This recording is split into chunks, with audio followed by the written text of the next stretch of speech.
Hi everyone, welcome back to Journeying with Jandolph the Green. That's me, and welcome to a new series that I'm starting today, or a new type of video that I'm starting today, which I've mentioned before on my Substack that I have been excited to start. And today I'm actually launching it, and this new series or type of video is all about book discussions. So since this is the first video, I wanted to start by kind of explaining what I'm doing with this series, why I'm doing it, and what the point of it is, and what type of series it actually is. So this kind of started a couple of years ago with a school assignment actually for my writing school, the Author Conservatory, which I basically gave myself more schoolwork by saying I think this assignment would be helpful. So it was a school assignment, but I kind of asked to do it as a school assignment, and now all the students have to do it. So apologies to them, I guess. It got made into an official assignment that is now much improved from the way that I did it. But I basically just talked to readers about what they want to see in fantasy books. I just said, hey, this is the genre that I'm writing in, and I would love to hear from you about what you actually want to see in that genre as a reader. Because as writers, it can be very easy for us to get caught up in our own heads and our own echo chamber and our own writer lingo, and we get a little disconnected from what readers actually want to read in books.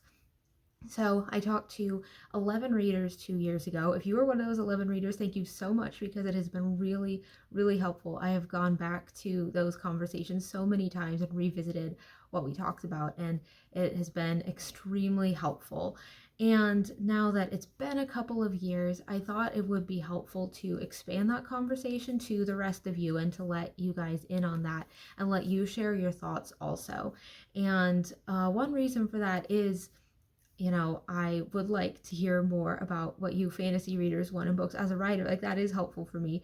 But rather than just being about helpful for me, I also thought that it would just be fun for all of us to have these conversations. The other piece of background is that on my email list, I've sent out a couple of emails over the past few months to start book discussions, discussions about specifically how you guys think and feel about more traditional styles of storytelling, like the classic hero's journey, and the heroes are actually good and the villains are actually bad, rather than we're subverting anything. We had some really good conversations about that.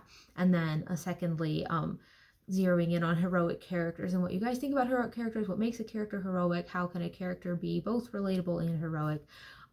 So we also had a really good conversation about that, and you guys blew me away with your replies, and I was getting sent like a dozen long essays in response to these emails, and I was like, wow, okay, this is something that I suppose you guys enjoy talking about and thinking about, because the response to those was so enthusiastic.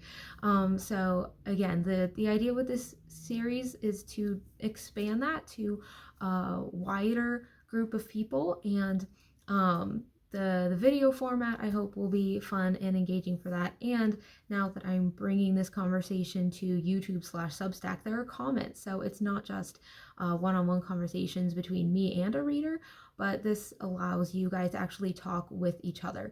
As long as you're kind and respectful, and we definitely don't want arguing in the comments or people telling each other that you shouldn't want to read that type of book. That's not what this is about.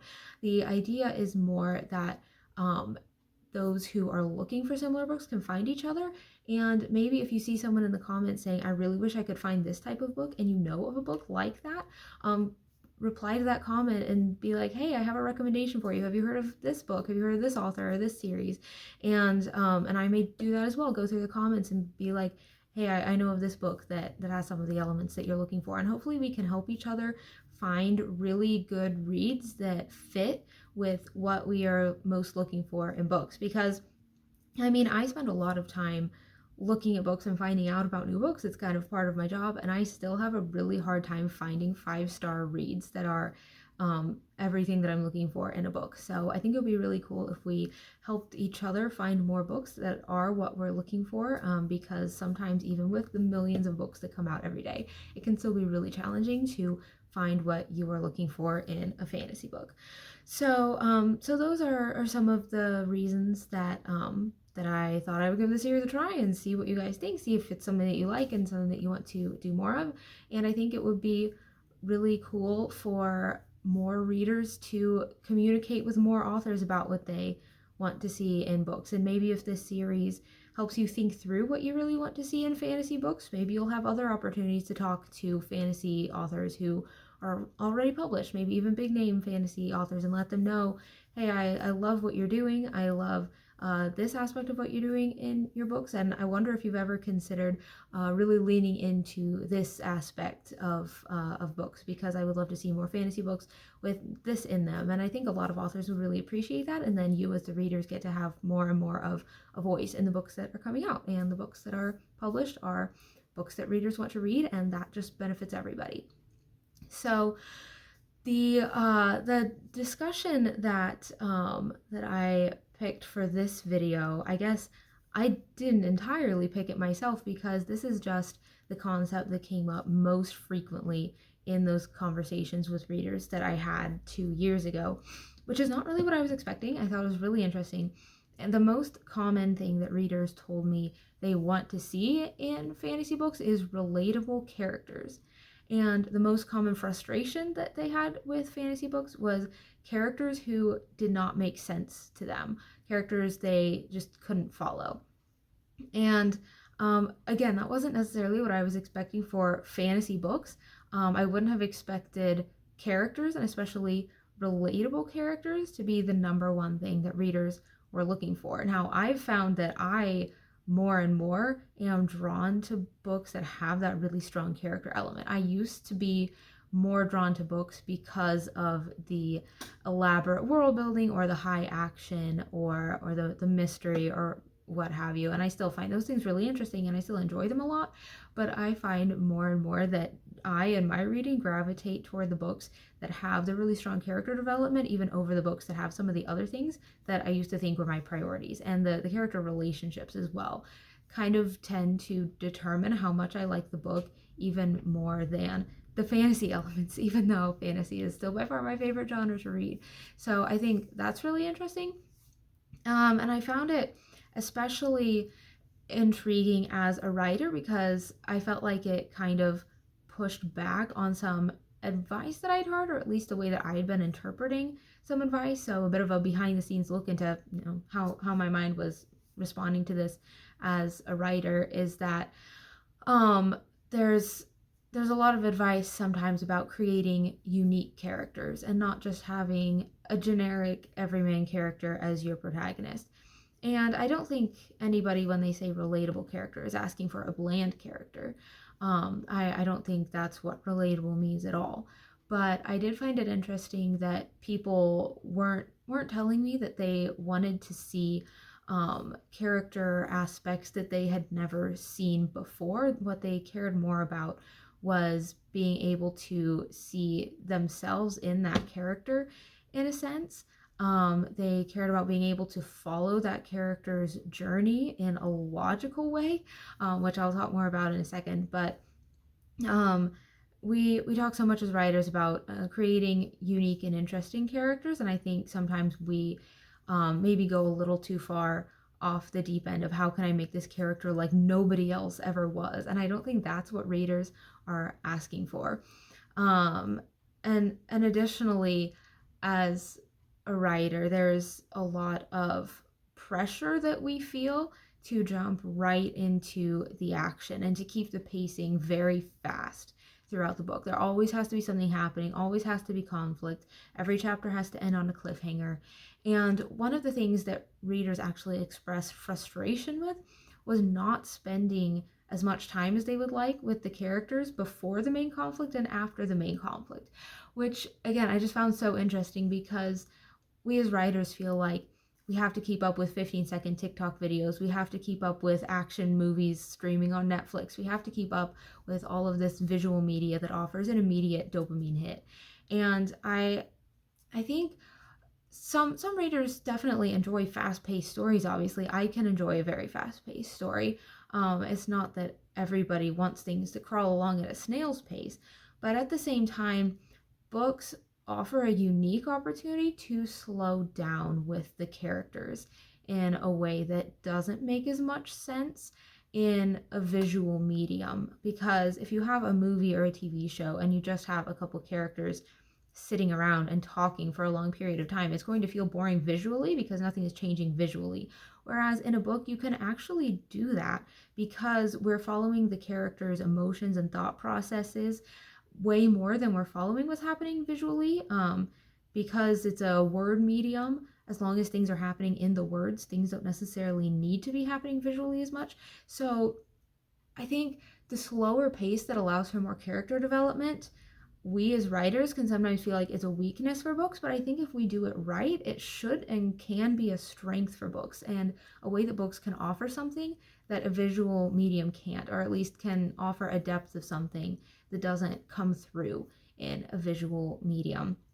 So again, I thought that was really interesting. And then the other thing that kind of surprised me was that the readers across the board seem to define or associate with character relatability with understandable growth, meaning I felt like I was growing right along with the character and I understood their change. Like what readers really didn't like was characters suddenly changing without a clear reason, or characters making decisions that felt out of the blue and the reader is like, I did not follow how you got from point A to point B there. That did not make sense to me. So there's a logical disconnect sometimes, or they just feel like the in between got skipped.